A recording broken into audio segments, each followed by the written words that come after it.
ಮಹೇಶ್ ಶೆಟ್ಟಿ ತಿಮರೋಡಿ ಮನೆಯಲ್ಲಿ ಕಳೆದ 4.5 ಗಂಟೆಗಳಿಂದ ಹುಡುಕಾಟ ಶೋಧ ನಡೀತಾ ಇದೆ. ಎಸ್ಐಟಿ ಅಧಿಕಾರಿಗಳು ಈ ಶೋಧ ಕಾರ್ಯವನ್ನು ಮಾಡ್ತಾ ಇದ್ದಾರೆ. ಏನಾದರೂ ಸಿಗುತ್ತಾ?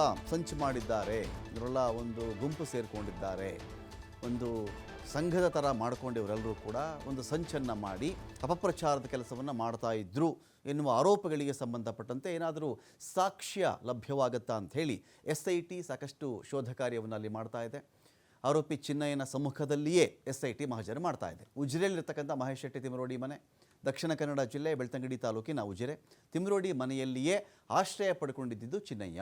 ತಿಮರೋಡಿ ಮನೆಯಲ್ಲೇ ಸಂದರ್ಶನವನ್ನು ಕೊಟ್ಟಿದ್ದು ಚಿನ್ನಯ್ಯ ಅಂತ. ತಿಮರೋಡಿ ಮನೆ ಚಿನ್ನಯ್ಯನಿಗೆ ಆಶ್ರಯ ಆಗಿತ್ತು. ಸಂದರ್ಶನಕ್ಕಾಗಲಿ, ಊಟ ಉಪಚಾರಗಳಿಗಾಗಲಿ ಅಥವಾ ಕರ್ಕೊಂಡು ಬರೋಕ್ಕೆ ಹೋಗೋಕ್ಕೆ ಕಾರಿನ ವ್ಯವಸ್ಥೆ ಆಗಲಿ ಎಲ್ಲ ಚಿನ್ನಯ್ಯ ಮಾಡಿದ್ರಾ ಅಥವಾ ಚಿನ್ನಯ್ಯನಿಗೆ ತಿಮರೋಡಿ ಮಾಡಿದ್ರಾ ಅಂತ ಪ್ರಶ್ನೆ ಇದೆ. ಇಲ್ಲಿ 20 ರಿಂದ 25 ಸಂದರ್ಶನಗಳನ್ನು ಕೊಟ್ಟಿದ್ದು ಚಿನ್ನಯ್ಯ ಇದೇ ಮನೆಯಲ್ಲಿ. ತಿಮರೋಡಿ ಸಹೋದರನ ಮನೆಯಲ್ಲಿಯೂ ಕೂಡ ಎಸ್ಐಟಿ ಶೋಧ ಮಾಡ್ತಾ ಇದೆ.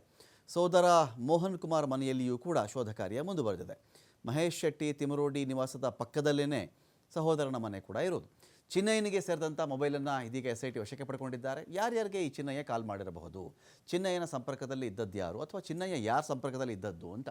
ತಿಮರೋಡಿ ಮನೆಯ CCTVಯ ಹಾರ್ಡ್ ಡಿಸ್ಕ್ ಇರುತ್ತಲ್ಲ, ಅದೆಲ್ಲವನ್ನು ಕೂಡ ಇದೀಗ ಎಸ್ಐಟಿ ಪಡ್ಕೊಂಡಿದೆ. ಯಾರು ಬಂದರು, ಯಾರು ಹೋದರು ಅಂತ. ಇದೀಗ ಇದೇ ತಿಮರೋಡಿ ಆ CCTV ಫುಟೇಜ್ ಎಷ್ಟು ತಿಂಗಳಿಂದ ಇಟ್ಟಿದ್ದಾರೆ? 3 ತಿಂಗಳ,